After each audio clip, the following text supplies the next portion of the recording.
StarCraft in Korea, in my eyes, is the most noble profession that there is. There's absolutely no guarantee of money, of fame, of any career waiting for you afterwards, yet you put in more hours than any other profession on Earth. These kids are always playing at least 14 hours a day. It's wild. It's a work ethic that I've never seen before, and that's one of the main things that I felt like I had to show to the foreign scene, to let them see, look, this is the reality of why these guys are so good. They are putting everything into it.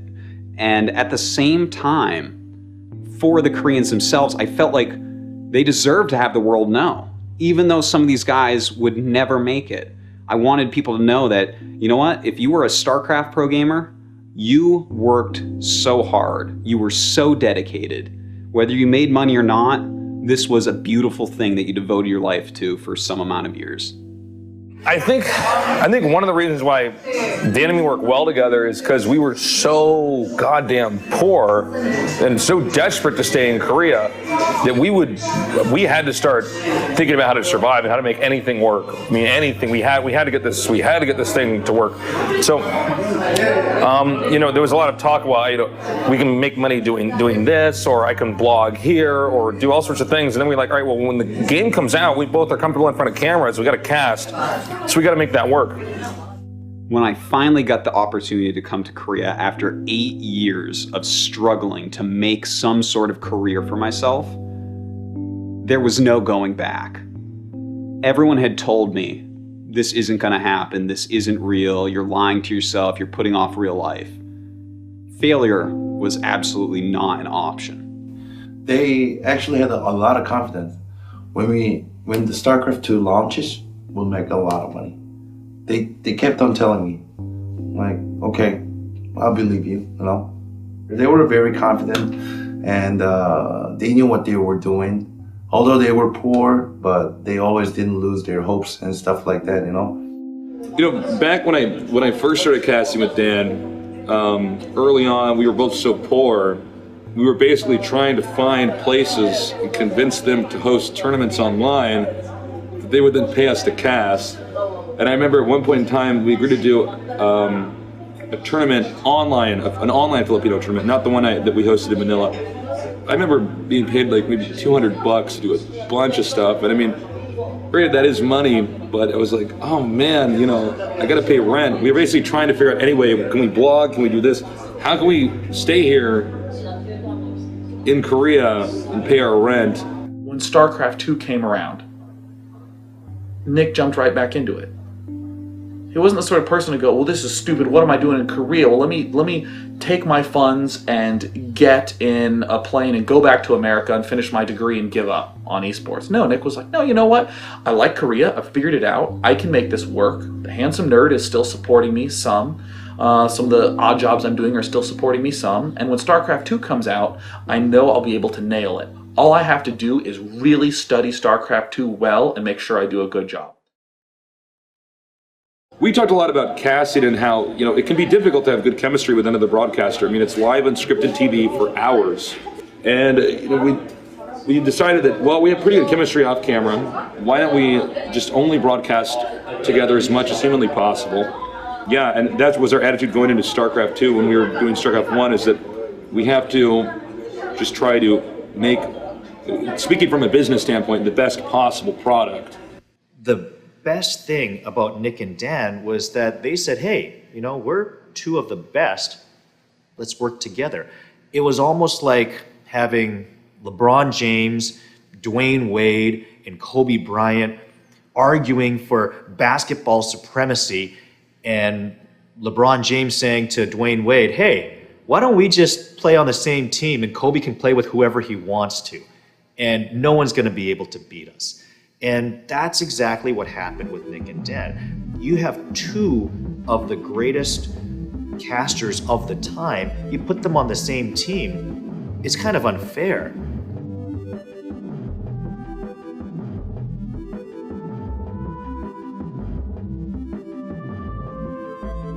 We found out that GOM was opening a GSL, Global StarCraft League in GOM Studio. Since Nick had a good relationship with GOM, because he's done a lot of stuff for GOM, by commentating by himself, so GOM had an acquaintance with Nick. So when StarCraft 2 came out, they wanted someone to get casted. And since Nick was in Korea and Nick was their former caster and commentator, they hired Nick, and Nick kind of like pulled Dan in. And they started like that, that's the beginning. Why did you guys want to hire Nick and Dan Yeah. for the English stream? Yeah, it's very funny behind the story. Maybe no one knows this. At first, Tasteless was our caster in Brood War season, so we want to hire only Tasteless because we don't have any idea about Artosis at the time. We called to Tasteless. We will hold some biggest StarCraft league in the world. It called GSL. We need you, Tasteless. Tasteless just came to GOM office and he bring his friend. That was Dan. When I saw Dan at first time, oh, who is that tall nerd? Who is the tall nerd? But then just sit here, sit like this, and he said, "Hey, I am Artosis. I'm Dan. I'm Nick's friend, Tasteless friend, and I'm Artosis. I'm very good at analysis, StarCraft and Brood and StarCraft 2. I can do it." Dan said that, and Tasteless said, "Yes, he can say that. Right. Yeah, you should trust me. I don't cast without Dan. I need Dan." He said that. So at the time, we are very confused because we have no idea about Dan. Dan has no guarantee to more viewers or his analysis. We have no idea. So I just how can I trust you guys? But Tasteless, he's very good guy. He just said, if you want to hire me without Dan, I will quit. So we just want to test Dan with Tasteless. So we hire 2 guys. We just want to test 1 or 2 months, but that was very successful. Their combination is the best in the world now. Everyone knows that. Everyone accepts that.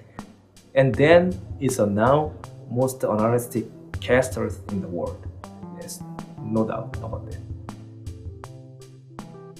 The GSL was a bit of a risk when it first started because here's a StarCraft 2 tournament that's being created without the biggest names of RTS gaming. Kespa players weren't there. It was essentially like crossing the picket line for a strike when it comes to professional sports. So you had kind of the second tier of players playing, and Nick and Dan put all their eggs into this basket.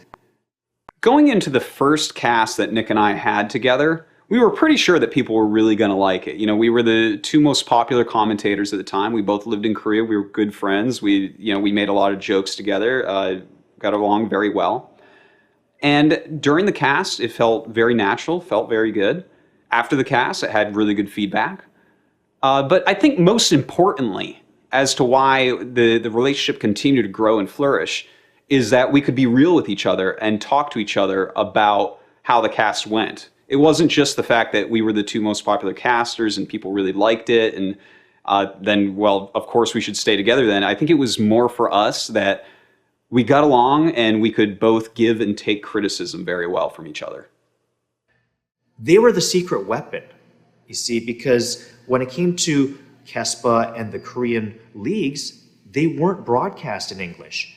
So to be able to broadcast the GSL in English with the greatest broadcasting duo of all time that esports has ever seen, that is what put the GSL on the map. The fact that they were getting more views overseas than they were getting from the Korean casters in Korea, GOM TV had no choice but to say, look, let's invest some more money into this. And all of a sudden, this became a tremendous commodity.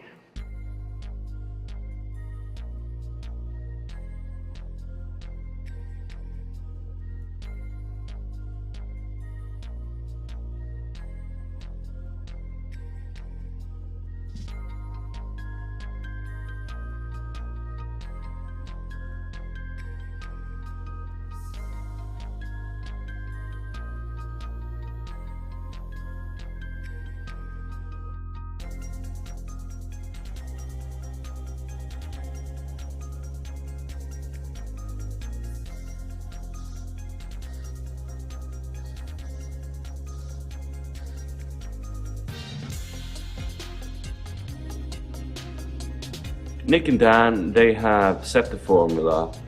They are the mold.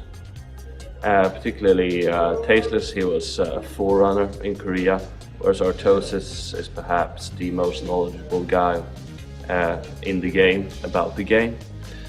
Together they create a good mix, and they are the glimmering twins of StarCraft 2. Mick Jagger, Keith Richards, that kind of thing. So you can't really top that, but you don't necessarily have to. Rolling Stones was not the end of music history, but they certainly made a mark, and I don't know if Day 9 is the Beatles. But what other casters can do, well, they must continue to develop this. The Tastosis formula, that's the Old Testament, and it works, and it continues to drive esports. They are the single most powerful entity, the most powerful archon. But I don't think other casters should try to copy that, rather invent their own style. And you can do so much at very limited resources these days. High-level video editing and really high production value, and you can find your own voice. I think also the community needs to embrace that there's more than one way of doing it, and there's more than one language in which it can be done. Nick and Dan, they have set out the plan, but for others to build on it, it must go in a different direction. The building of the new Comb studio is actually monumental, and especially for Nick and Dan. And the reason being, it's now a guarantee. When they had the first studio built in, I think it was a middle school, it was kind of a makeshift studio. And here's this thing that Comb is experimenting with. We want to dabble in esports. We're typically like a media player maker, but we're going to try out this esports thing. We're going to try making this thing called the GSL. And it was sort of a pilot, if you will. I think the fact that they've now invested all of this money, and I kid you not, it's not cheap. That studio is not, if you've been there, it is not cheap. So the fact that Comb has invested that much money in that studio, what it tells you is the GSL and esports is here to stay. It's not a pilot anymore. We're going into season 4, 5, 12, 15, 18, 20, what have you. We're here for the long run. So it gives stability to everyone involved, whether you're a caster, whether you're a reporter, whether you're a pro gamer, whether you're a technician within the building, your job at Comb TV now has some stability. Can you tell me a little bit about your hopes for the future of esports? Well, my hopes is for esports to be generally accepted, and that we can see the things we have in Korea in the rest of the world. I want team houses all over the place. I want tournaments all over the place, and especially here in Sweden, DreamHack is an awesome organization. They have done these LAN events with the tournaments, but also the DreamHack Invitationals, just showing that esports is growing, both here in Sweden, in Europe, and in the rest of the world. So I want esports to be a real sport, more or less, shown on television, shown on for thousands and thousands of people, millions of people, and just a part of our community, our society. I think right now we have a really wonderful thing going on. Everything is really close. Players, casters are very close. We know all the staff members of most of the events. We get along really well. And even with the fans, we are in really good touch, I think. Most of the players are in constant contact with fans, and the casters are really open about giving signatures and stuff. So I hope when StarCraft finally really explodes and becomes a billion-dollar market, we are still going to have that. I hope we're going to be better than everybody else. I believe in that because we have really good people, kind people in StarCraft 2. Anyways, I'm rambling on a lot, but the thing is, I think StarCraft 2 in the next 5 years, we're going to have a lot of games in big stadiums like that, and there's not going to be a single empty seat in there. When I got out here, I was pretty lost in a lot of ways, and I wouldn't be able to be where I am now without the people that took care of me initially when I came out here. I mean, Korea is a very insular, at least right now it is, and it was even more so before I got out here, an insular place, that it's not accessible really to foreigners. So if I didn't have the people that took care of me, I wouldn't be where I'm at. So I think I learned from that, and I want to be able to be somebody's, like, you know, big brother out here, or in any way I can help, because I feel like that I wouldn't be here without that, and other people wouldn't be here without the same kind of treatment. Nick and I have this saying that we use a lot together. Always happy, never satisfied. And I think that describes my relationship with StarCraft really well. You know, I love StarCraft. I love games. I love esports. It's done a lot for me. I get to talk about video games for a living. As long as esports is around, I will be too. Well, I mean, I personally believe that when you die, that's it. You're gone. So the life that you have now is that's all you have. Time is the only currency that we're actually given. So for me, I want my life to be as interesting and as fun as possible. This whole trip for me coming out here is part of my life that just really is a game. And the game continues to get more interesting and more fun, and I'm playing it the way I would want to play it.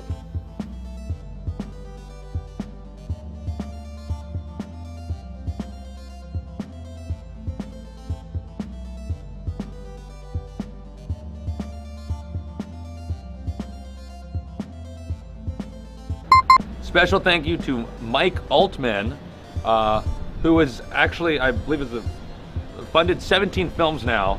That's a lot of films. Yes, we want you to know this is going to be the best one, though.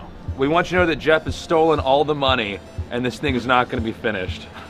Special thanks to Timothy Hancock. I'm glad that you're helping out with the movie. We heard you like Warcraft 2. Yeah, that was a great game. Warcraft 2, when I first played Warcraft 2, I played it in my friend's basement that was in a broken home and smelled like dog poop. And to this day, every time I smell dog poop, I immediately think of Warcraft 2.